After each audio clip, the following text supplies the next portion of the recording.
y elevar una oración a nuestro Dios pidiendo su compañía. Padre, gracias por el privilegio de llamarte Padre.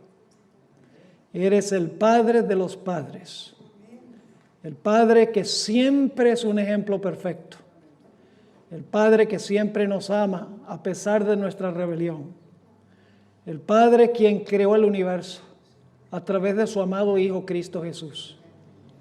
Y al estudiar esta noche en cuanto a la creación y en cuanto a la señal que tú has dejado como creador, queremos pedir la compañía de tu Santo Espíritu. Te quiero pedir, Señor, que especialmente estés con aquellas personas en nuestro medio que no han visto la importancia de lo que vamos a estudiar esta noche. Te ruego que tú grabes el mensaje en sus mentes, en sus corazones, que pueda hacer un impacto profundo, que los lleve a tomar una decisión, a serte obedientes como hijos e hijas. Gracias, Padre, por la promesa de tu compañía, y reclamamos esa promesa en el precioso nombre de Cristo, nuestro amante Salvador. Amén. Quiero comenzar nuestro estudio esta noche. Vamos a leer mucha Biblia esta noche. Quiero decirles, ojalá hayan traído la espada. ¿Trajeron la espada? La espada de la iglesia. ¿Cuál es la espada de la iglesia? Este libro es la espada de la iglesia. El poder civil tiene su espada, pero la iglesia también tiene la suya. ¿Y cuál es más poderosa? La espada de la iglesia es mucho más poderosa que la espada del poder civil, aunque debemos ser obedientes a Dios y debemos ser obedientes a las legítimas leyes del poder civil también.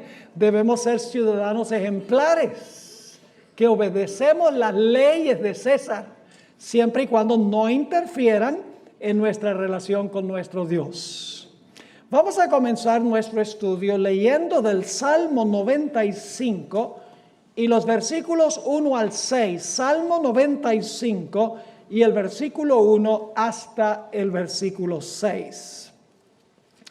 Hay dos puntos que quiero recalcar de este pasaje y lo haremos después de leer los versículos. Dice lo siguiente: venid, aclamemos alegremente a Jehová, cantemos con júbilo a la roca de nuestra salvación.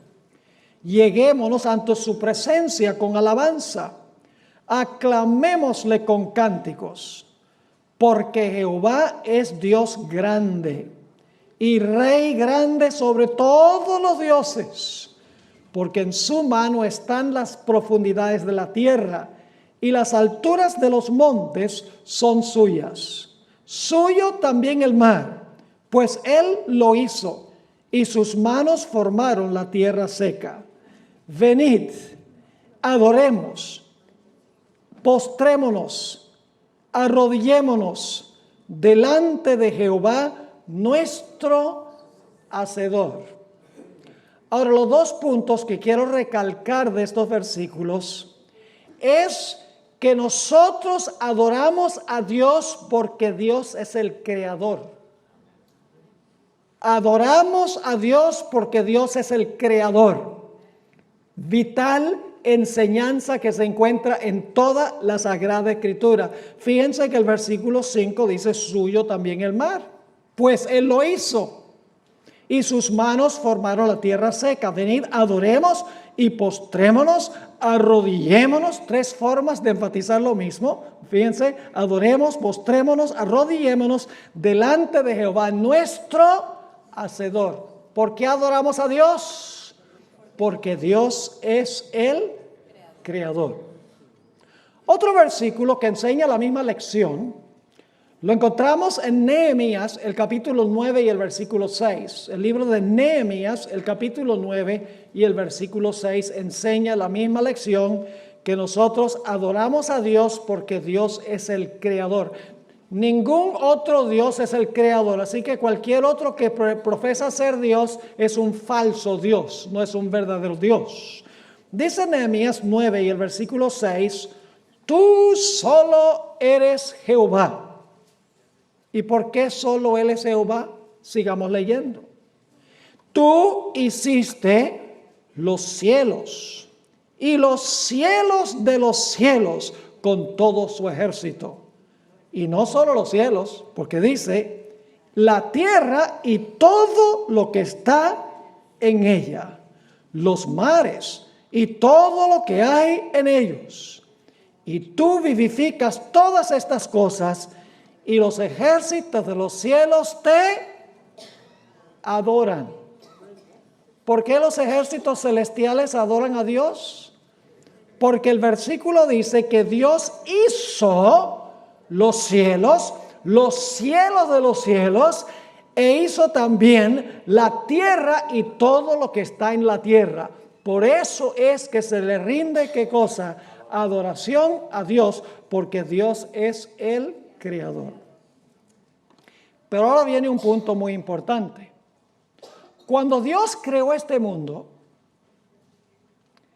y yo creo firmemente que creó este mundo en 6 días literales. Hoy en día la teoría de la evolución dice que fue a través de millones de años, pero la Biblia enfatiza que la creación fue hecha por Dios en 6 días literales de 24 horas, como los días que conocemos hoy. Y ustedes dicen, ¿cómo sabe eso? Bueno, déjeme darles solo 3 indicaciones que indican eso. En primer lugar, dice que cada día tuvo tarde y mañana. Sería ridículo decir eso si cada día duró millones de años. En segundo lugar, la Biblia dice que habló y existió. No dice que habló y millones de años después existió. Habló y existió. Y el relato de la creación dice, al final de cada día dice, y fue así. Es decir, los días de la creación fueron días literales de 24 horas como los conocemos nosotros hoy en día.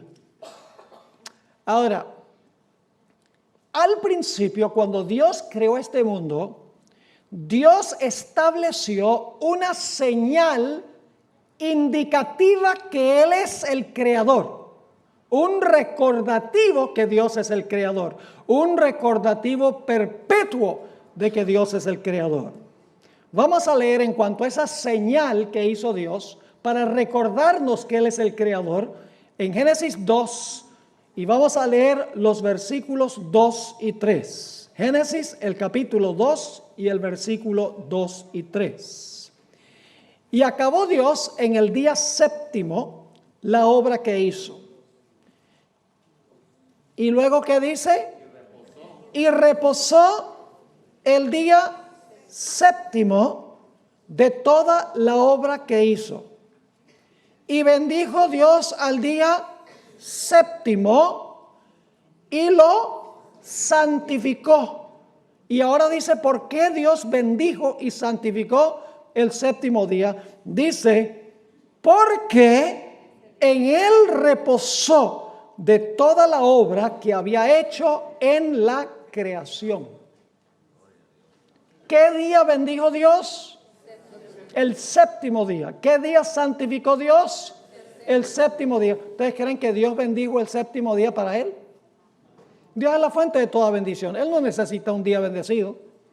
¿Ustedes creen que Dios santificó el sábado para él? No. Dios aparta las cosas como santas para sus criaturas. Así que nos dice aquí que el séptimo día Dios no creó más. Dios reposó el séptimo día de su obra de creación. En segundo lugar dice que Dios bendijo el día séptimo, y luego dice que Dios santificó o hizo santo el día séptimo. Es decir, el séptimo día en la creación es la señal que Dios hizo para recordarnos que Él es el creador y le debemos nuestra adoración. Ahora, siempre que yo hablo de estas cosas, surge una persona que dice, pero pastor, ¿cómo sabe usted que el séptimo día de hoy es el mismo séptimo día que guardó Jesús? Han pasado 2000 años. ¿Cómo sabe que el séptimo día de hoy, que es el sábado, es el mismo sábado que existía en los días de Jesús hace 2000 años? Y yo sencillamente le respondo con algunas preguntas. Les digo, mire, ¿qué día de la semana guarda usted? Me dice, bueno, yo guardo el domingo. Y le digo, ok, está bien, explícame por qué tú guardas el domingo como día de reposo. Ah, porque en ese día Cristo resucitó de los muertos. Le digo, entonces tú guardas el domingo de hoy porque ese es el día que Jesús resucitó, ¿verdad? Dice, sí, yo guardo el domingo hoy porque ese es el día que resucitó. Y entonces yo le digo, pues si el domingo de hoy es el mismo domingo que resucitó, el sábado es el mismo sábado también.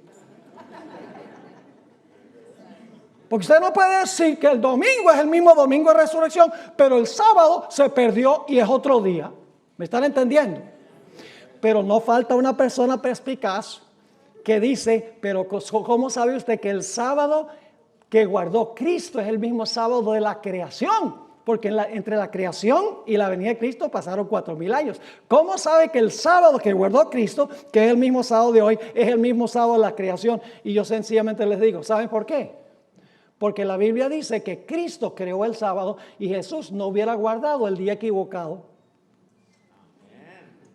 El sábado de hoy es el mismo sábado de la creación. Es el séptimo día de la semana. Lo que nosotros llamamos sábado, en inglés, Saturday. ¿Está claro ese punto?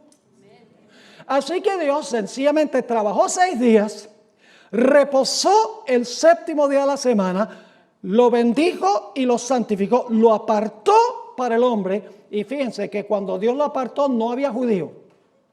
El sábado no es el sábado de los judíos, ni había pecado. El sábado no es sombra de un Salvador que iba a venir a darnos su reposo, porque cuando Dios hizo el sábado no existía el pecado, no se necesitaba redentor. Ahora usted dice, ok, pastor, ahí dice que Dios reposó, Dios bendijo el sábado, Dios lo santificó, pero ¿a dónde dice que nosotros debemos guardarlo? Pues vamos a Éxodo, el capítulo 20 y el versículo 8 al 11. Aquí tenemos el 4º mandamiento de la santa ley de Dios. ¿Cuántos de ustedes creen que la ley de Dios todavía es para todos los seres humanos? ¿Creen ustedes que...? No cabe duda que los 10 mandamientos son para toda la raza humana, ¿sí o no? Ahora vamos a leer el 4º mandamiento de la ley de Dios. El 4º mandamiento de la ley de Dios. Dice allí en Éxodo 28. Acuérdate del día de reposo para santificarlo. Y es interesante, yo estoy leyendo la versión de la Reina Valera de 1960. Ustedes van a encontrar algo muy interesante que hizo las sociedades bíblicas. Si ustedes leen la Reina Valera de 1909, en vez de día de reposo dice sábado. Cuando las sociedades bíblicas decidieron poner días de reposo en vez de sábado, la iglesia adventista protestó. Porque en realidad la palabra en griego es sábaton. Es sábado en el griego, una sola palabra, no es día de reposo. La iglesia adventista apoyaba muchísimo a las sociedades bíblicas. Entonces las sociedades bíblicas dicen, ¿qué les parece si lo que hacemos es ponemos al lado día de reposo un asterisco y luego al pie de la página en letra bien pequeña ponemos aquí equivale a sábado? Pues si equivale a sábado, ponga sábado. Es un deseo de esconder el hecho de que Dios estableció el sábado al comienzo de la historia. Así que dice nuevamente, acuérdate del día de reposo o del sábado. ¿Para qué? ¿Para quién hizo Dios el sábado santo? ¿Para quién? ¿Para Él o para nosotros? Para nosotros. Sigue diciendo, 6 días trabajarás, nosotros, y harás toda tu obra. Mas el primer día, muy bien, hay 2 personas que protestaron aquí. Solo hay 2 personas que están leyendo, ¿será? Dice, porque el ¿qué? El séptimo día es reposo de los judíos. No, señor. Es reposo para Jehová tu Dios. No hagas en él obra alguna. Tú, ni tu hijo, ni tu hija, ni tu siervo, ni tu criada, ni tu bestia, ni tu extranjero que está dentro de tus puertas. Y ahora va a dar la razón. ¿Por qué nos dice Dios que debemos nosotros trabajar 6 días y que luego debemos reposar el séptimo día? Aquí viene la razón en el versículo 11. Porque en 6 días hizo Jehová los cielos y la tierra, el mar y todas las cosas que en ellos hay. ¿Por qué se debe trabajar 6 días? Porque Dios, ¿qué? ¿Trabajó cuántos? 6 días. ¿Los días fueron literales? ¿No sería un poco ridículo si los días de la creación fueran millones de años, que Dios dijera, sigue mi ejemplo, trabajando 6 días? Eso sería lo más ridículo del mundo. Solamente si los días son literales, Dios puede decirnos a nosotros que trabajemos 6 días literales. Porque si cada día fueron millones de años, ¿cómo podemos nosotros seguir el ejemplo de Dios? Así que sigue diciendo, porque en 6 días hizo Jehová los cielos y la tierra, el mar y todas las cosas que en ellos hay, y reposó, ¿cuándo? En el 7º día. Por tanto, Jehová bendijo el día de reposo y lo santificó. Yo pregunto, ¿son las mismas 3 cosas que hizo Dios con el sábado en la creación? En la creación dice que Dios reposó, ¿sí o no? Dice que Dios bendijo el sábado. Dice que Dios santificó el sábado. ¿Es el mismo sábado de la creación? ¿El sábado viene antes del pecado? ¿Antes que existiera un judío? Entonces, ¿es el sábado parte del plan original de Dios para la raza humana? Claro que sí, la Biblia es clara en cuanto a este punto. Ahora, quiero que leamos el Salmo 24 y los versículos 1 y 2. Salmo 24 y el versículo 1 y 2. Estos 2 versículos son muy importantes.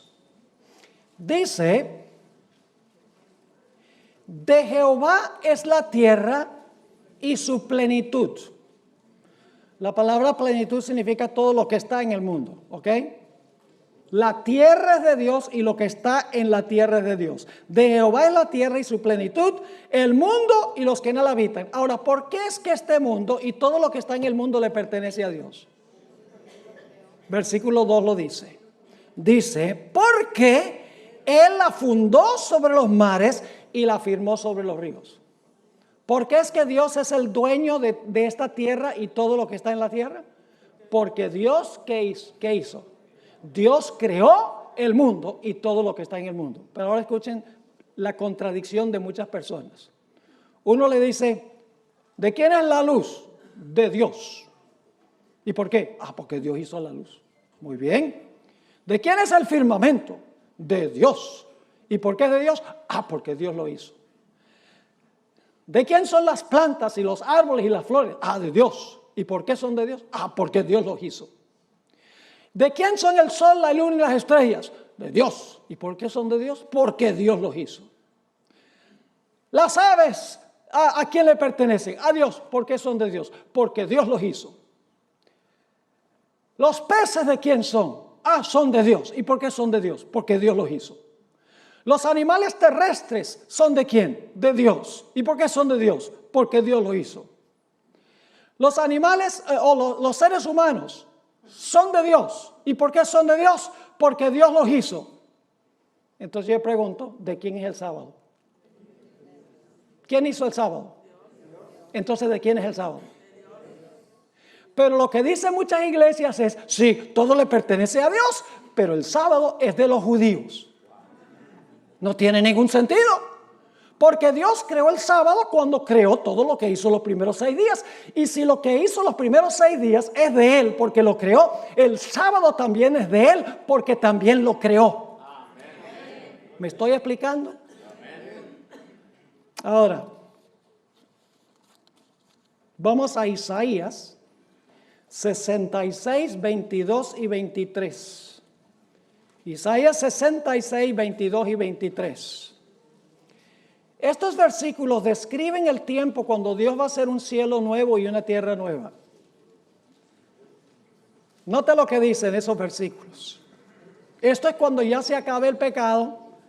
Dios hace cielos nuevos y tierra nueva. Dice en Isaías 66, 22 y 23. Porque como los cielos nuevos y la nueva tierra que yo hago, fíjese, ¿qué va a hacer Dios? cielos nuevos y tierra nueva, dice, permanecerán delante de mí, dice Jehová, así permanecerá vuestra descendencia y vuestro nombre. Y de mes en mes porque hay un árbol que es el árbol de la vida que produce su fruto cada mes. Y tendremos que comer del árbol cada mes.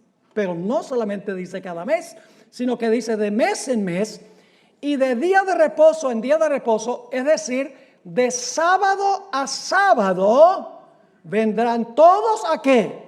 A adorar delante de mí, dijo Jehová. ¿Cuál es la señal de adoración a Dios? El sábado. ¿Y por qué lo adoramos? Porque Dios va a hacer ¿qué cosa? Cielos nuevos y tierra nueva. Yo pregunto, ¿va a suceder lo mismo que al comienzo de la historia entonces? Al comienzo hizo cielos y tierra, creó el sábado como su señal y los seres humanos debían guardarlo en honor al Creador. Dios al final va a hacer cielos nuevos y tierra nueva.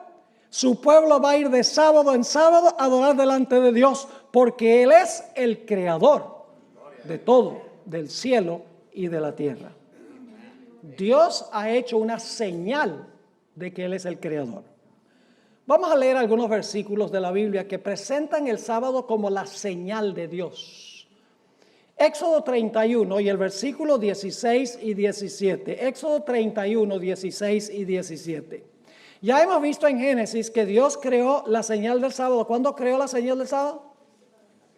Al principio, en la creación. Luego, ¿dónde reafirmó que es la señal de Él? En el cuarto mandamiento de la ley de Dios. ¿Qué día guardó Jesús? Él dice, acostumbraba a entrar a la sinagoga el sábado. ¿Qué día guardaban los apóstoles? Pedro y Pablo. Lean el libro de Hechos de los Apóstoles. Dice que ellos iban a la sinagoga, que era la iglesia de aquella época, todos los sábados. Es decir, en la Biblia no hay ninguna indicación de algún cambio del día de reposo. Éxodo 31, 16 y 17 dice, hablando en cuanto a la nación de Israel, guardarán pues el día de reposo los hijos de Israel. Y saben, cuando yo leo eso, la gente dice, debe guardar el sábado solamente Israel, porque dice los hijos de Israel.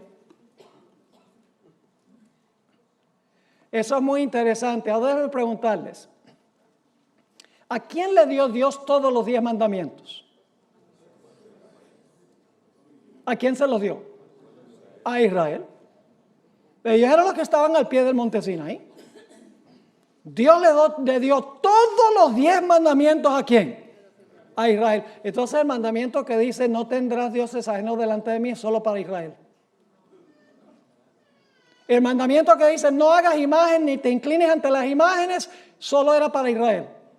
Pero si Dios se lo dio a Israel. El mandamiento que dice no tomarás el nombre de Jehová tu Dios en vano es solo para Israel. El mandamiento que dice honra a tu padre y a tu madre es solo para Israel. El mandamiento que dice no matarás es solo para Israel. El mandamiento que dice no cometerás adulterio es solo para Israel. El mandamiento que dice no hurtarás es solo para Israel. El mandamiento que dice no hablarás falso testimonio contra tu prójimo es solo para Israel. El mandamiento no codiciarás es solo para Israel. Pero el sábado ese sí es solo para Israel. ¿Tiene alguna lógica eso? Dios le dio todos los 10 mandamientos a Israel porque ese era el pueblo que existía en ese tiempo, pero no significa que no sea para todos los que vienen después de ellos. Ahora fíjense lo que dice Éxodo 31 con esto en mente. Guardarán pues el día de reposo los hijos de Israel, celebrándolo por sus generaciones por pacto perpetuo. Noten el versículo 17. Señal es para siempre entre mí y los hijos de Israel. Y ahora viene la explicación. No es porque Israel salió de Egipto por alguna razón que tiene que ver con el Israel literal. Va otra vez ¿a dónde? A la creación como la razón. Porque dice, al final del versículo, dice, porque es señal por esta razón. Es señal, ¿porque qué? Porque en 6 días hizo Jehová los cielos y la tierra, y en el 7º día cesó y reposó. ¿Por qué debía guardar Israel el sábado? Porque Dios lo hizo ¿cuándo? En la creación. ¿Lo hizo para nosotros también? Sí, porque en ese tiempo no había judío ni tampoco había pecado. Noten Ezequiel 20 y el versículo 12 y 20. Nuevamente indica que el sábado es la señal entre Dios y su pueblo. Ezequiel 20 y el versículo 12 y vamos a leer luego el versículo 20. Dice allí: y les di también mis días de reposo. Recuerden que la palabra es sábado en el idioma original. Les di también mis sábados para que fuesen, ¿por qué? Por señal entre mí y ellos, para que supiesen que yo soy Jehová, que los ¿qué? Que los santifico. Y luego el versículo 20: y santificad mis días de reposo y sean por señal entre mí y vosotros, para que sepáis que yo soy Jehová vuestro Dios. Pero Jehová vuestro Dios, ese solo era el Jehová de Israel, ese no es el Jehová nuestro. ¿Ustedes creen que Jehová también es nuestro?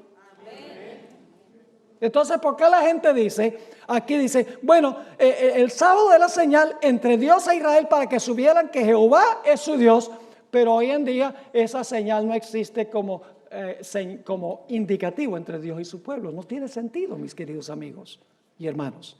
El sábado es la señal desde el comienzo de la historia. Lo dice Génesis 2, lo dice Éxodo 20, lo dice Éxodo 31, lo dice el libro de Ezequiel. Toda la Biblia indica que el sábado es la señal de Dios. Ahora quiero leer un texto más antes de hacer transición a otro punto, porque ustedes dicen, bueno, ¿y esto qué tiene que ver con la gran cadena profética? Bueno, tenemos que colocar este marco para luego volver a la cadena. No es esto independiente a la idea de la cadena. Esto está muy relacionado, lo vamos a encontrar. Vamos a Apocalipsis 14 y el versículo 6 y 7. Apocalipsis 14, 6 y 7. Y mientras ustedes están buscando esos versículos, permítame mencionar que en Apocalipsis 14, Dios imparte 3 mensajes finales al planeta Tierra. Es decir, este es el mensaje final de Dios al planeta. En Apocalipsis 14, 6 y 7. Y algunos dicen, ¿cómo sabe que este es el mensaje final de Dios? Es muy sencillo. Porque después que el tercer ángel proclama su mensaje, se ve a Jesús sentado en una nube con una hoz aguda y viene a cosechar la tierra en la venida de Jesús. Es decir, inmediatamente después del primero, segundo y tercer ángel, entonces se ve a Jesús, viene para cosechar la tierra en su venida. Así que sabemos que estos son los últimos 3 mensajes de Dios al mundo. Y fíjense lo que dice el mensaje del primer ángel. Vi volar por medio del cielo a otro ángel que tenía el evangelio eterno para predicarlo a los moradores de la tierra, a toda nación, tribu, lengua y pueblo. ¿Este mensaje va solo para los judíos? No, es un mensaje global. Es un mensaje para todo el mundo. Dice que debe ir a toda nación, tribu, lengua y pueblo. ¿Y qué dice este ángel? Diciendo a gran voz, temed a Dios y darle gloria, porque la hora de su juicio ha llegado. Y ahora escuchen bien, y adorad a aquel que hizo el cielo y la tierra, el mar y las fuentes de las aguas. ¿Qué dice el mensaje del primer ángel? Nos dice que debemos adorar ¿a quién? Al Creador. ¿Y cuál es la señal del Creador? La señal del Creador ya hemos visto que es ¿qué cosa? El sábado. Yo pregunto entonces, en el mensaje final que da Dios al mundo, ¿está incluido el mensaje de guardar el sábado en honor del Creador, en reconocimiento del Creador, como señal de adoración a Él como el verdadero Dios? El mensaje del primer ángel lo dice claramente. Dios tiene una señal. Noten Apocalipsis 7, 1 al 3, para que ustedes vean que al puro final de la historia, antes de la segunda venida de Jesús, Dios va a colocar una señal sobre su pueblo, una marca sobre su pueblo. Noten lo que dice Apocalipsis 7, 1 al 3. Después de esto, vi a 4 ángeles en pie sobre los 4 ángulos de la tierra, que detenían los 4 vientos de la tierra. Recuerdan que cuando se sueltan los vientos, ¿qué sucede? Viene un cataclismo mundial, es decir, un desorden. Viene un tiempo de angustia cual nunca se ha visto. Y de eso vamos a comenzar a hablar mañana en la noche. Así que dice, estaban sosteniendo los 4 vientos para que no soplase viento alguno sobre la tierra, ni sobre el mar, ni sobre ningún árbol. Pero antes de que sean soltados los vientos, algo va a pasar. Vi también a otro ángel que subía de donde sale el sol, es decir, del oriente. Y tenía, ¿qué cosa? El sello del Dios vivo. Y clamó a gran voz a los 4 ángeles a quienes se les había dado el poder de hacer daño a la tierra y al mar, diciendo: no hagáis daño a la tierra, ni al mar, ni a los árboles, hasta que hayamos, ¿qué? Sellado en sus frentes, ¿a quiénes? A los siervos de Dios. ¿Dios tiene una señal o un sello que va a colocar en la frente? ¿Cuál es esa señal o sello según lo que hemos estudiado esta noche de varios versículos de la Biblia? Es el santo sábado del Señor que distingue al verdadero pueblo de Dios, que indica al pueblo que realmente está honrando y glorificando a Dios como creador y reconociéndolo como el dueño de todo por ser el creador. Pero ahora necesitamos regresar a la gran cadena profética. ¿Y por qué razón? Porque el libro de Apocalipsis, escuchen bien lo que voy a decir. Ya hemos estudiado que el cuerno pequeño es lo mismo que la bestia, ¿sí o no? ¿Les quedó claro eso? ¿Que el cuerno pequeño es lo mismo que la bestia? Vamos a repasar la secuencia profética. Mi esposa no está aquí esta noche, así que ella dice que repito mucho. Bueno, y tiene razón, yo repito mucho, pero yo le digo, bueno, yo repito con un motivo especial. Los maestros repiten, porque de esa manera los alumnos aprenden. El loro aprende a hablar así, repitiendo y repitiendo. El loro finalmente aprende también. Así que si un loro puede aprender mucho más los seres humanos. Así que ¿cuál es la cadena? Babilonia, Medo-Persia, Grecia, el Imperio Romano. El Imperio Romano dividido. Roma papal gobierna ¿cuánto tiempo?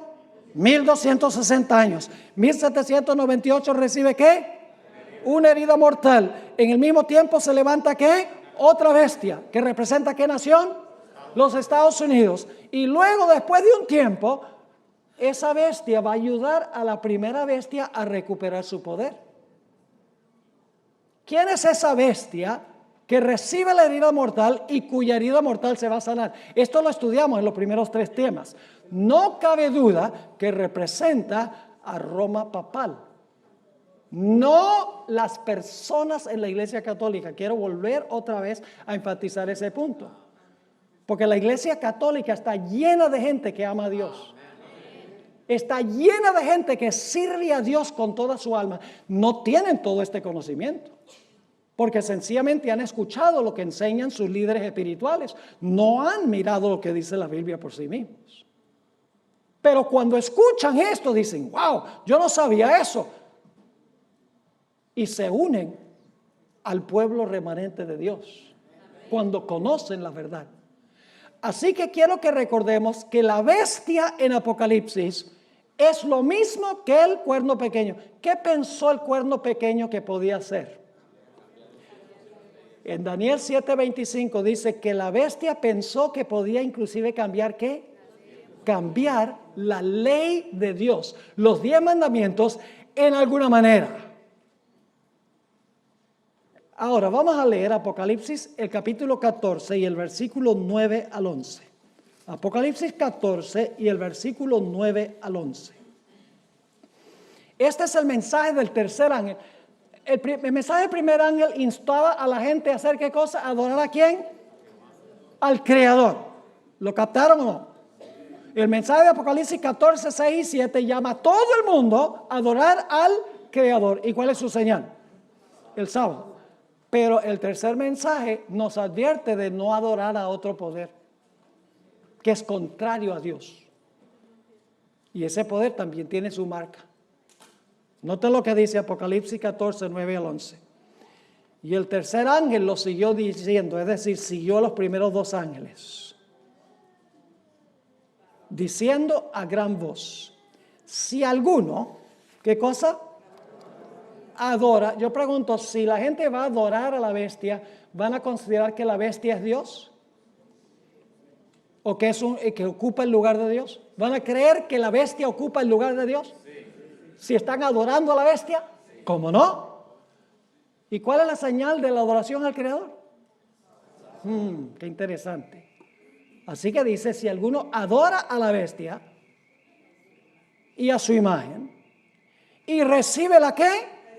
Oh, la bestia también tiene una ¿qué? Tiene una marca también. ¿Y a dónde la coloca?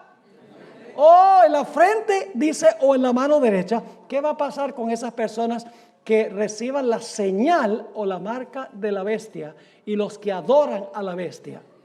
Dice, él también beberá el vino de la ira de Dios, que ha sido vaciado puro en el cáliz de su ira, y será atormentado con fuego y azufre delante de los santos ángeles y del Cordero. Y el humo de su tormento sube por los siglos de los siglos. Y no tienen reposo de día ni de noche los que ¿qué? Los que adoran ¿a quién? A la bestia, que profesa ocupar el lugar de ¿quién? Porque exige adoración. Dice, los que adoran a la bestia y su imagen, ni nadie que reciba la ¿qué? La marca de su nombre. ¿Ven la diferencia?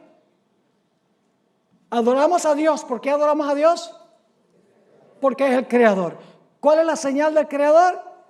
El sábado. Yo pregunto, ¿la bestia va a decir que ocupa el lugar de Dios y va a exigir adoración? ¿Cómo no? ¿Y va a tener una señal o una marca contraria a la marca o la señal de Dios? Entonces, ¿será posible que la marca que tiene la bestia también debe ser un día? Ahora escuchen bien. Se adora a la bestia porque la gente cree que ocupa el lugar de Dios. Y la señal de lealtad a la bestia es un día rival o un día contrario al día ¿qué? Al día sábado. Ahora, alguno dirá, pastor, entonces usted está diciendo que el conflicto final va a ser un conflicto en cuanto a días. Porque eso es lo que dicen muchas iglesias. Entonces los adventistas dicen que el conflicto final va a ser un día versus otro día. No, mis hermanos y hermanas. Mis queridos amigos, no es un conflicto de un día versus otro día. Es cuestión de cuál autoridad acepta usted. Es cuestión de autoridad. El día es sencillamente la forma en que se prueba a quién somos leales. Por ejemplo, si usted guarda el sábado como señal de Dios, ¿está aceptando la autoridad de quién? De Dios. Si usted guarda el domingo, que fue creado por la bestia como día de reposo, cuando cambió la ley de Dios, usted está aceptando la autoridad de quién? La autoridad de la bestia. Es decir, los días son sencillamente la manera en que Dios nos prueba para ver si aceptamos la autoridad de Dios o aceptamos la autoridad de la bestia. ¿Me están entendiendo lo que estoy diciendo? Es cuestión de autoridad. ¿Acepta usted el sábado creado por Dios al comienzo o acepta usted el cambio en la ley que fue hecho por la bestia o el cuerno pequeño o lo que la Biblia llama el hombre de pecado? Ahora, alguno dirá, pero Pastor Bor, el papado no pretende ser Dios, ni el papado exige adoración. Así que el tercer mensaje no se puede aplicar al papado. Suena muy lógico en la superficie. Pero permítame decirles que hay múltiples evidencias, y las voy a compartir en un momento, de que el papado usurpa la posición de Dios, los derechos de Dios, los títulos de Dios, los poderes de Dios y las funciones que le pertenecen tan solo a Dios. Y puede decir, nosotros no exigimos adoración, pero las acciones demuestran lo contrario. Y ustedes dicen, ¿cómo sabemos eso? Les voy a compartir 9 evidencias. ¿Han leído ustedes alguna vez Segunda de Tesalonicenses, el capítulo 2 y el versículo 3 y 4? Habla allí del hombre de pecado que se sienta en el templo de Dios haciéndose pasar por Dios. ¿Sabe lo que representa ese hombre de pecado que se sienta en el templo de Dios haciéndose pasar por Dios? Es el papado. Y usted dice, pero pastor, ¿cómo sabe usted eso? ¿Acaso el templo no es el templo de Jerusalén que se va a construir algún día por allá en el Medio Oriente? Eso es lo que enseña la mayoría de los cristianos. La mayoría de los cristianos dicen, no, lo que va a pasar es se va a reconstruir el templo de Jerusalén y entonces va a haber una persona bien maligna, que es el cuerno pequeño o la bestia, y va a levantar una estatua bien grandota y le va a decir a todo el mundo, adoren esa estatua que está ahí, y entonces le va a poner un tatuaje en la frente. Eso es lo que están enseñando las iglesias. Ellos no ven el papel del papado ni el papel del protestantismo apóstata en los Estados Unidos, porque interpretan equivocadamente las profecías. Usan el método erróneo para explicar las profecías. Por eso no ven que se están cumpliendo en Roma y en los Estados Unidos, porque están mirando allá a ISIS. Y está mirando allá el conflicto entre los palestinos e Israel. Está mirando allá y mientras tanto Roma y Estados Unidos cumplen las profecías y nadie lo ve porque están mirando a donde no es. Es cosa seria usar el método correcto de interpretar las profecías, porque si usted las interpreta mal, usted va a terminar en el lado equivocado. Si usted no sabe quién es la bestia, usted no va a saber cuál es la imagen de la bestia. Ni tampoco va a saber cuál es la marca de la bestia. Es vital saber quién es la bestia y el cuerno pequeño. ¿Y qué es lo que van a hacer? Ese poder que se siente en el templo de Dios. ¿Saben ustedes qué es el templo de Dios? Cada vez que el apóstol Pablo usa esa expresión, templo de Dios, está hablando de la iglesia. ¿No sabéis que vosotros sois templo del Espíritu Santo? Y está hablando en plural. Nosotros lo aplicamos individualmente, ciertamente nuestro cuerpo es un templo, pero en el griego está diciéndole a la iglesia de los Corintios, no saben que ustedes son el templo del Espíritu Santo. La iglesia es el templo del Espíritu Santo. Es decir, la presencia de Dios en el Antiguo Testamento era visible, era una luz visible, la Shekinah, pero hoy en día la presencia de Dios en el templo es invisible, es el Espíritu Santo. La Shekinah. En Efesios el capítulo 2, 19 al 22, el apóstol Pablo dice que el templo es un templo espiritual. Dice, edificados sobre los apóstoles y los profetas, siendo Cristo Jesús la piedra principal del ángulo y nosotros somos las piedras edificadas del templo. Es decir, no es un templo literal, es la iglesia. La iglesia se funda sobre los apóstoles y los profetas, Cristo es la piedra angular y nosotros somos las piedras sobre edificadas en el templo. El templo es la iglesia. ¿Dónde se va a sentar entonces el hombre de pecado o el cuerno pequeño o la bestia? ¿Se va a sentar allá, va a ser un ateo que se va a sentar allá en el Medio Oriente a exigir la adoración de todos los seres humanos? No, se va a sentar ¿dónde? En la iglesia. Hemos de buscar a este poder. ¿Ustedes han oído hablar del nombre Vicarius Filii Dei? Es un título oficial de los obispos de Roma.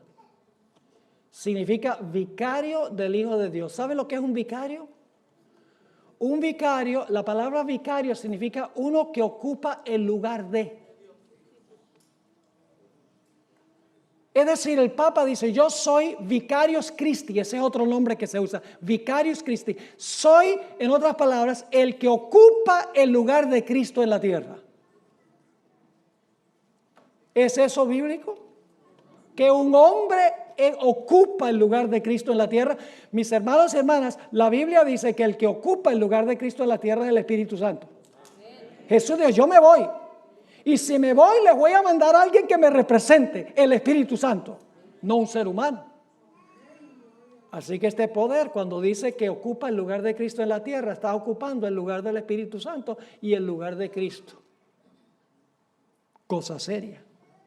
Es más, ¿saben ustedes lo que significa la palabra anticristo? Generalmente pensamos que anticristo significa contra Cristo.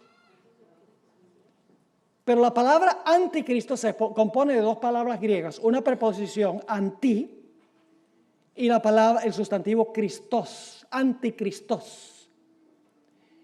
En el griego, cuando se le pone un de prefijo, una preposición a un sustantivo, significa en lugar de. Por ejemplo, está la palabra anti-basilius. Basilius es rey. Anti-basilius es uno que ocupa el lugar de el rey. ¿Han oído ustedes hablar alguna vez de Herodes Antipas? La palabra paz significa padre. Antipas significa uno que gobernó en lugar de su padre. No contra su padre, en lugar de su padre. Así que el anticristo no es uno que es ateo y desafía al Dios viviente con la mano alzada. No, anticristo significa que es uno que profesa ocupar el lugar de Cristo en la tierra. Yo pregunto, ¿el obispo de Roma profesa eso? Ustedes lo saben muy bien que sí. Fíjense lo que dijo el Papa León XIII. El 20 de junio de 1894, el Papa León XIII dijo: nosotros los papas ocupamos en esta tierra el lugar del omnipotente Dios. Y en la enciclopedia, una enciclopedia católica muy conocida, editada por Lucius Ferraris, Prompta Biblioteca, tiene 8 volúmenes, en el artículo que se titula Papa, y yo no estoy consiguiendo esto de internet, yo tengo los 8 tomos en mi biblioteca. Es decir, esto lo saqué de la misma enciclopedia católica. Fíjense lo que dice. El Papa puede modificar la ley divina, porque su poder no es de los hombres, sino de Dios. Y actúa en lugar de Dios sobre la tierra, con pleno poder de atar y desatar a sus ovejas. ¿Entendieron esa cita? Además, el Papa permite que se le llame Santo Padre. Jesús dijo en Mateo 23 y el versículo 9, a nadie en esta tierra llames Padre. Y no está hablando de nuestros padres biológicos. Está hablando de espiritualmente, porque el contexto es de líderes. Dice, a nadie llaméis en esta tierra Padre. Y los papas permiten que se le llame no solo Padre, sino Santo Padre. Hay uno solo que es santo, Dios. El Papa permite que se le inclinen, que le besen el anillo, que le doblen rodilla. El Señor Jesucristo prohibió eso en el segundo mandamiento. No solo eso, sino supuestamente Pedro fue el primer Papa. ¿Y ustedes recuerdan cuando Cornelio, ese gentil, fue a la casa de Pedro? Y cuando se encontró con Pedro, ¿qué hizo Cornelio? ¡Oh! Se arrodilló. ¿Y qué le dijo Pedro? Bésame el anillo. No. ¿Qué dijo Pedro? Levántate de ahí, que yo soy hombre como tú eres hombre. No permitió que se le inclinaran. Jesús dijo, nadie te llame Padre en esta tierra. Yo pregunto, ¿el papado dice que tiene poder para perdonar pecados? ¿Quién es el único, según la Biblia, que puede perdonar pecados? Entonces, si el papado dice nosotros podemos perdonar pecados, está reclamando el poder y la posición ¿de quién? De Dios. Aunque digan que no, nosotros no exigimos adoración. Aunque digan que no, las evidencias apuntan que sí. La Iglesia Católica, el papado profesa haber cambiado el día de reposo del sábado al domingo. Escuchen lo que dijo Juan Pablo II en la carta apostólica Dies Domini. Fíjense, esto lo dijo en cuanto al domingo. Y yo no he encontrado ninguna evidencia bíblica de lo que él dice. Dice, el día del descanso es tal, ante todo, porque es el día bendecido y santificado por Dios. O sea, separado de los otros días para ser entre todos el día del Señor. Y está hablando del domingo. ¿Dónde dice su Biblia que el día domingo fue santificado y bendecido por Dios y es el día del Señor? En ninguna parte. Pero muchos teólogos y cardenales de la Iglesia romana dicen, nosotros, por la autoridad que nos confirió Cristo como sus representantes, hemos cambiado el día de reposo del sábado al domingo. ¿Quién es el único que podría teóricamente cambiar su ley? Dios. Si un poder humano dice que lo puede cambiar, está reclamando los poderes ¿de quién? De Dios. Además de eso, en el Concilio Vaticano I, en 1870, se proclamó el dogma de la infalibilidad papal. Cuando el Papa habla sobre la fe y la moral, desde su cátedra, ex cátedra, lo que dice es infalible y no se puede cambiar. Mi Biblia me dice que el único que es infalible es ¿quién? El único que es infalible es Dios. A través de los 1260 años, el papado decía, nosotros tenemos el derecho de poner reyes y quitar reyes. Y lo hacía el papado. Pero dice en Daniel el capítulo 2, ¿qué cosa? Allí dice que Dios es el que ¿qué? Dios es el que pone y ¿qué? Y quita reyes. El Papa Gregorio VII también dijo que el Papa puede juzgar a todos y nadie lo puede juzgar a él. Mi Biblia me dice que el juez es Dios. Y si el papado dice nosotros podemos juzgar, pero nadie nos puede juzgar a nosotros, está reclamando las prerrogativas de Dios. Pero les voy a leer la cita más blasfema que indica que la bestia sí profesa ser Dios en la tierra, a ejercer los poderes de Dios y exige adoración y obediencia de todos y tiene su señal. Esta cita viene de un libro escrito por uno de los pocos doctores de la Iglesia Católica. Su nombre es San Alfonso de Ligorio. Escribió un libro titulado Los deberes y la dignidad del sacerdote o selva. Casi tengo recelo de leer esta cita, pero la voy a leer. De modo que está hablando de cuando el sacerdote supuestamente puede transformar la hostia en el cuerpo real de Cristo y la copa de vino en la sangre real de Jesús. Está hablando sobre eso, fíjese lo que dice. De modo que en cierto sentido se le puede llamar al sacerdote el creador de su creador.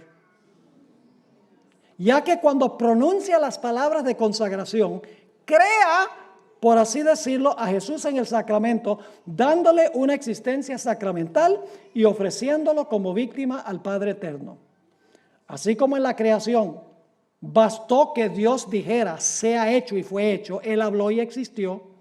Asimismo, basta que el sacerdote diga, hoc est corpus meum, es decir, este es mi cuerpo, y he aquí que el pan ya no es pan, sino el cuerpo de Cristo.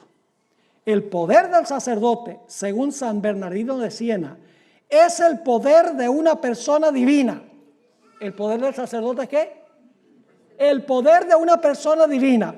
Pues en la transubstanciación del pan se requiere tanto poder como la creación del mundo.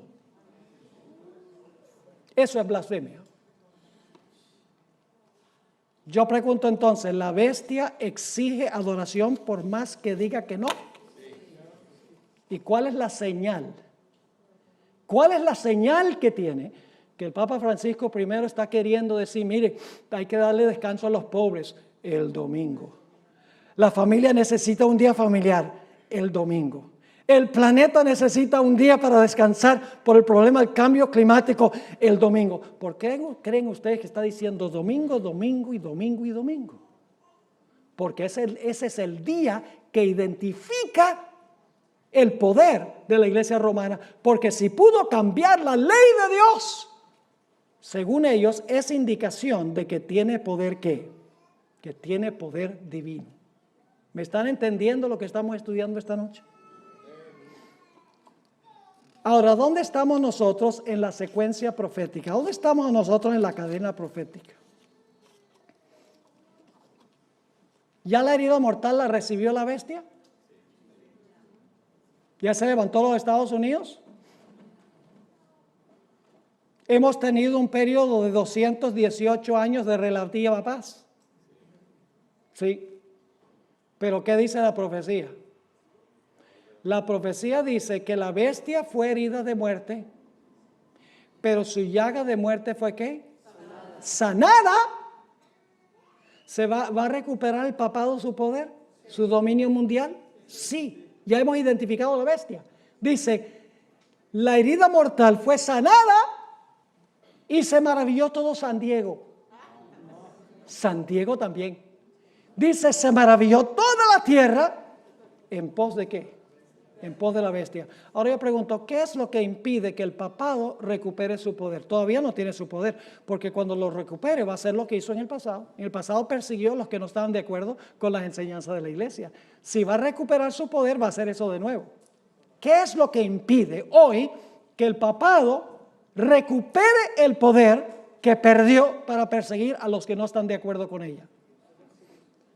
Los poderes civiles del mundo no han permitido que el papado los use como el papado los usaba en el pasado. Les voy a leer ahora una cita extraordinaria, escrita por un sacerdote jesuita recientemente. Él murió. Se llama Malaquías Martín. Escribió un libro muy interesante, Las llaves de esta sangre. Muchas de las cosas que dice en este libro, que se escribió hace más de 25 años, se están cumpliendo hoy, porque él podía leer las circunstancias que estaban ocurriendo en la historia. Quiero leerles una cita que él escribió en 1986, donde él va a decir por qué el papado ha estado inactivo por 200 años. Dice lo siguiente: por 1500 años y más, Roma, es decir, Roma papal, había mantenido un dominio con mano fuerte sobre cada comunidad local del mundo. ¿Qué había hecho Roma por 1200 años y más? Había mantenido un dominio ¿con qué? Con mano fuerte sobre cada comunidad local del mundo. Y luego dice lo siguiente: en gran medida, y admitiendo algunas excepciones, ese era el punto de vista romano. ¿Cuál era el punto de vista romano? Ejercer un dominio con mano fuerte sobre cada comunidad local del mundo. Dice, ese era el punto de vista romano, hasta que 200 años de inactividad le fueran impuestos al papado por los grandes poderes seculares del mundo. Yo no sé si ustedes entendieron esa cita. Él está diciendo que la razón por la cual Roma papal no puede ejercer un dominio con mano fuerte sobre cada comunidad local del mundo es porque los poderes seculares del mundo le han impuesto 200 años de inactividad al sistema papal. Ahora, ¿saben lo que es interesante? Si ustedes van desde 1986, cuando él escribió esto, 200 años hacia atrás, ¿saben a dónde van? A la Revolución Francesa, a 1798. Lo que está diciendo él sin darse cuenta es que en la Revolución Francesa, cuando se le quitó la espada al papado y cuando ya no se permitía que usara los poderes civiles, porque nación tras nación en Europa se volcó en contra del papado y establecieron gobiernos representativos, gobiernos democráticos, lo que él está diciendo es que 200 años de inactividad le han sido impuestos al sistema papal por los grandes poderes seculares del mundo, porque ya no permiten que el papado los use para cumplir sus propósitos. Ahora quiero leerles una cita escrita por Elena White en el libro El conflicto de los siglos, página 620. Yo les digo que si no fuera por el hecho de que ella escribió 120 años antes que Malaquías Martín, yo diría que tal vez se copió de él. Pero me da la impresión que tal vez él se copió de ella. Pero no creo. Fíjense lo que escribió ella en 1888. Dice, derróguense. ¿Qué significa derróguense? Significa quitar o eliminar. Elimínense las medidas restrictivas. ¿Medidas qué? Elimínense las medidas restrictivas impuestas en la actualidad por los gobiernos civiles. ¿Quiénes ponen las medidas restrictivas? Los poderes civiles. Dice, quítense esas medidas restrictivas impuestas por los poderes civiles, dice, y déjesele a Roma que recupere su antiguo poder. Y se verán resucitar. Para resucitar tiene que estar ¿qué? Muerto. La bestia recibió una herida mortal. ¿Cómo se le va a sanar? Dice, deróguense las medidas restrictivas impuestas en la actualidad por los gobiernos civiles y déjesele a Roma que recupere su antiguo poder y se verán resucitar en el acto su tiranía y sus persecuciones. ¿Qué es lo que impide que la herida mortal se sane plenamente? Los poderes civiles del mundo que le quitaron la espada empezando en 1798. Y le pusieron las esposas y dijeron, ya tú no te vas a sentar en el trono, nosotros vamos a gobernar. Pero según hemos estudiado, la bestia que se levanta de la tierra le va a devolver la espada del poder civil. Y va a soltar a este poder de la cárcel. Y va a tener dominio nuevamente en este mundo. Y va a imponer por ley su señal. ¿Y cuál es su señal? El domingo. ¿Cuál es la señal de Dios? El sábado. Ahora fíjense, ¿por qué adoramos a Dios? Porque es el creador. ¿Y cuál es la señal del creador? El sábado. ¿Por qué la bestia exige adoración? Porque él dice que ocupa el lugar de ¿quién? El lugar de Dios. ¿Tiene una señal? ¿Cuál es la señal? El domingo. No hay que tener mucha inteligencia para saber que si la señal de Dios es un día, la marca de la bestia es otro día. Y el día falso tiene que ser el domingo, porque el día que creó Dios fue el sábado. ¿Cuántos de ustedes han visto alguna vez un billete falso de $4?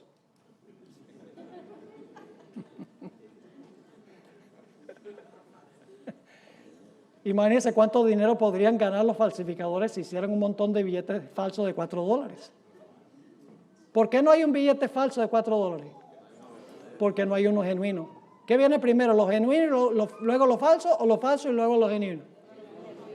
¿Es que ustedes creen que los falsificadores dicen, hagamos un billete falso de $4 y el gobierno dice, muy buena idea, hagamos uno verdadero? La falsificación viene después. Ahora, si el sábado es la señal que Dios hizo al mero comienzo, santificó el día, lo bendijo, reposó ese día, entonces esperaríamos que Satanás crearía una falsificación más adelante en la historia. No cabe duda que sí.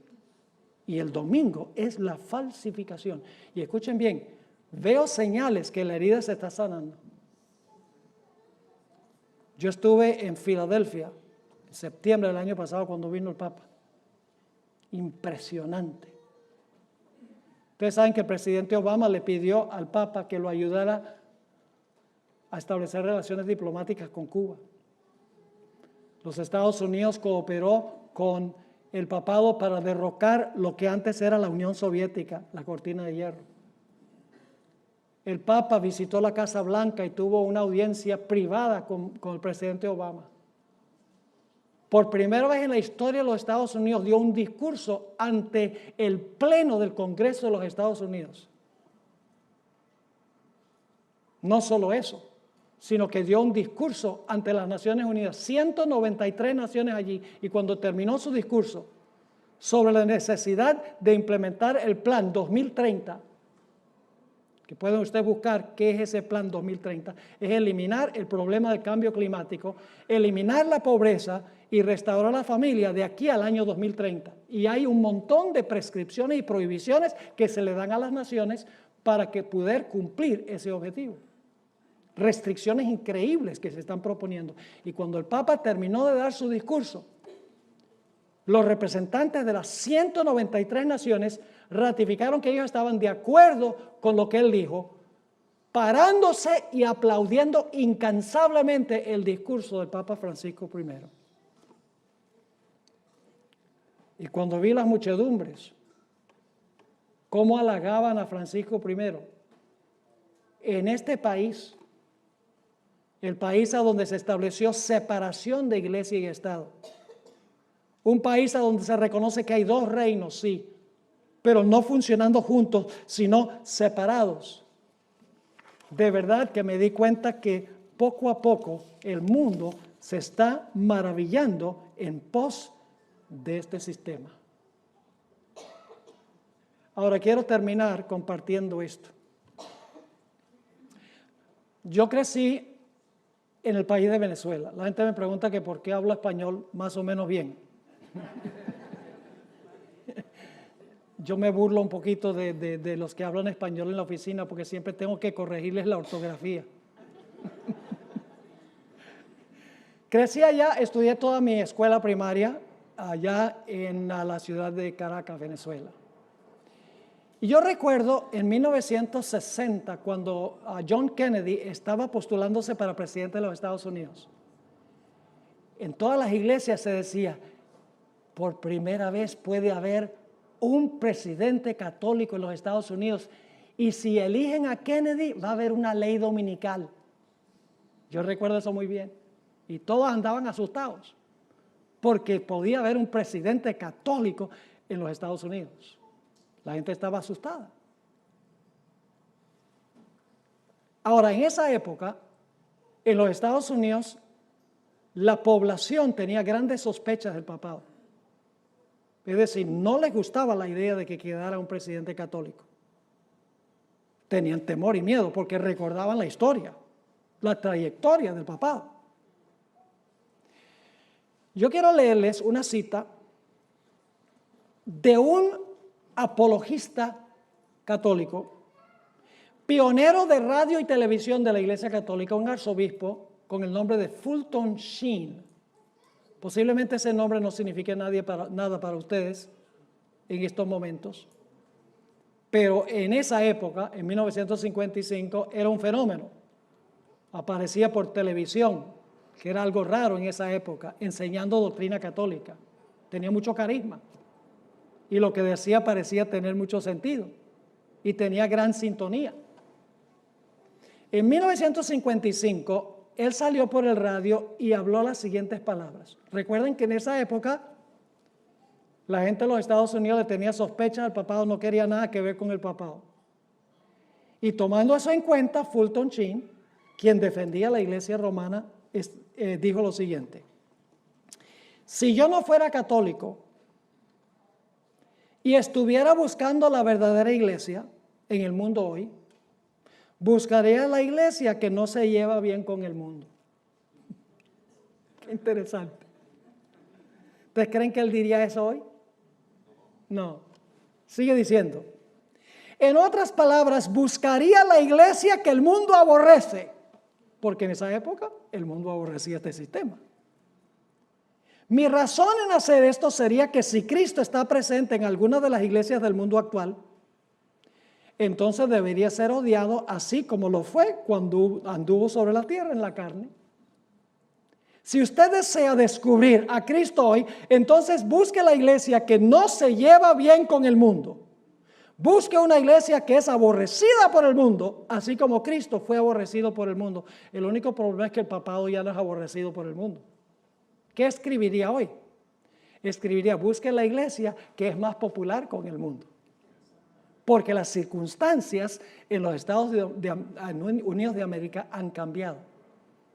Y todo tiene que ver con el método de interpretar las profecías. Los protestantes de hoy en día están mirando a donde el conflicto no es. Están mirando al Medio Oriente, a la reconstrucción del templo, a un personaje malévolo que se va a sentar en el templo por 3 años y medio, va a perseguir a los judíos literales, va a hacer una imagen bien grande en su honor y va a mandar a todos a adorar esa imagen y va a colocar un tatuaje en la frente de la gente, y mientras todo el mundo está mirando para allá, crece en Roma un sistema que cumple esta profecía. Crece en los Estados Unidos un enamoramiento con este sistema y nadie ve que la profecía se está cumpliendo porque están mirando a donde no es. ¿Ustedes creen que la iglesia adventista tiene un mensaje especial para este tiempo? Mis hermanos y hermanas, nosotros tenemos el mensaje que el mundo necesita oír. Y usted dice, algunos dicen, ay pastor, pero leer el mensaje del tercer ángel, eso no es amor. Ay, que si adora a la bestia su imagen, recibe la marca, a la ira de Dios, y fuego y azufre y todo eso. No, dile a toda la gente, Cristo te ama. ¿Ustedes creen que el mensaje del tercer ángel es un mensaje de amor? ¿Ustedes creen que el mensaje del tercer ángel es un mensaje de amor? ¿O es que Dios manda mensajes de odio? Es un mensaje de amor. ¿Por qué? Porque Dios no quiere que adores a la bestia, ni que recibas la marca. Te ama y por eso te dice, no adores a este sistema, no sigas este sistema, no recibas la marca, no guardes la marca de este sistema, porque si no te vas a perder. Es una advertencia de amor. Por ejemplo, si yo le digo a un hijo de Dios, mira, cuando vayas a cruzar la calle, mira para los dos lados. Porque si no miras para los dos lados, puede venir un carro y te va a espaturrar. Te va a regar por toda la carretera. Y dice, ¡ay, qué mensaje tan traumatizante! ¿Y por qué es que yo le doy esa advertencia? Porque no quiero que cruce la calle sin mirar. Es un mensaje de amor. Los mensajes de los tres ángeles son mensajes de amor. Hermanos y hermanas, si nosotros callamos, nuestros vecinos se van a perder. Nuestros compañeros de trabajo se van a perder. La gente con quienes entramos en contacto va a terminar adorando a la bestia porque no supieron. ¿Quiénes les van a contar? Mis hermanos y hermanas, nosotros tenemos el mensaje profético para esta hora. Ahora yo quiero preguntar en esta noche, ¿cuántos están agradecidos a Dios por el maravilloso mensaje que Él nos ha concedido? ¿Quiere levantar la mano? Gloria al Señor, gloria a Dios. Se me ocurre hacer otra pregunta. Tenemos indudablemente personas aquí que para ellos esto es algo impactante. Esto no lo conocían, han asistido varias noches y dicen, wow, yo no sabía nada de esto. Yo quiero preguntar, hay personas aquí que no han estado guardando el sábado por ignorancia, no premeditadamente, sino porque no sabían la importancia de esto, que quieren decirle al Señor Jesús, esta noche yo he entendido lo que hemos estudiado sobre el sábado y sobre el domingo, sobre la bestia y sobre su imagen. Y Señor, esta noche yo quiero decirte que yo estoy dispuesta de obedecer tu palabra y de guardar tu santo día. ¿Quiere levantar la mano a esa persona en esta noche? Yo quiero tener una oración por ti. Pónganse de pie. No estoy hablando ahora de los que están guardando el sábado, los que han escuchado esto.